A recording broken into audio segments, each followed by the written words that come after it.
Bonsoir. Répondre à cette question. D'abord, vous avez dit que vous ne souhaitez pas que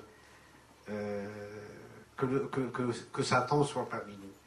Et moi, au contraire, je souhaite qu'il soit parmi nous parce que n'oublions pas que la péripétie même de l'homme, c'est grâce à lui que nous sommes sortis du paradis. C'est grâce à lui, nous dit la tradition, que nous sommes sur terre et que l'homme existe devant la responsabilité et la liberté que Dieu lui a donnée pour l'éprouver par le don qu'il lui a fait, le don de la vie. Donc, que Satan soit parmi nous, c'est une bonne chose parce que c'est quelque chose.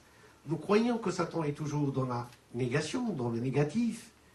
Et moi, je pense qu'un débat n'est véritablement un débat que quand ça devient un débat contradictoire.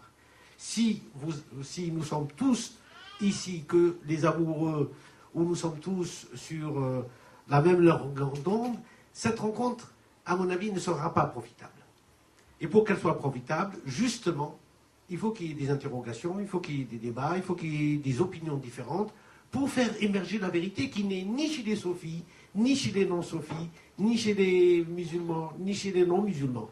La vérité, c'est quelque chose, c'est une quête de tout instant, de tout moment, et chacun de nous est responsable.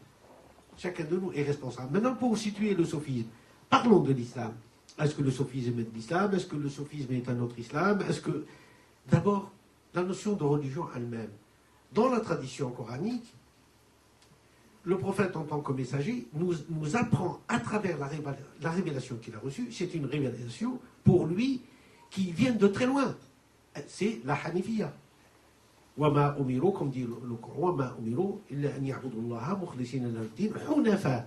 La Hanifiyya, et je l'explique, c'est pour ça que je commence avec Adam, c'est quelque chose qui a toujours existé. La notion de religion a débuté avec l'âge de la pierre. Déjà, dans le néolithique, on a, aujourd'hui, la science le prouve, et on a des vestiges de lieux qui étaient des lieux sacrés, des lieux d'adoration, et qui nous prouvent que l'homme a toujours été accompagné par ce questionnement qui a fait sa conscience, qui a nourri sa conscience. Qu'est-ce que c'est que la vie? Qu'est-ce qu'il y a après la mort? Le sens de la vie, le sens de la mort a toujours agité les hommes de tout temps et de tout instant dans toutes les civilisations. Maintenant, en revenant à l'islam, l'islam, comme les autres religions, s'est bâti sur des principes et sur des dimensions. Nous pouvons dire que l'islam a, comme toutes les religions révélées, un livre, qui est le Coran, et qui est d'ailleurs la première source sur laquelle tout musulman s'appuie. Et puis il y a la sunna du prophète, la tradition.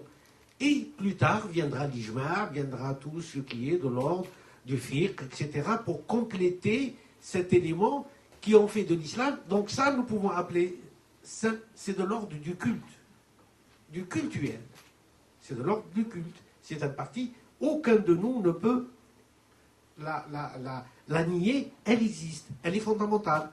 On se base sur sur des livres scripturaires, sur une histoire, sur un événement qu'on appelle la révélation et qu'on appelle surtout la hijra.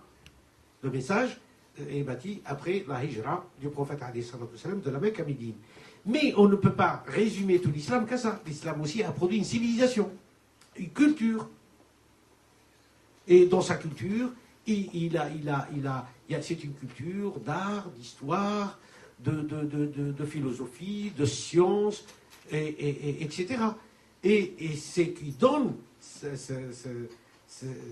cette différence, cette richesse en plus à l'humanité, c'est que la tradition musulmane a suscité une civilisation qui a donné une empreinte originale à la civilisation musulmane, à la civilisation humaine, par l'art,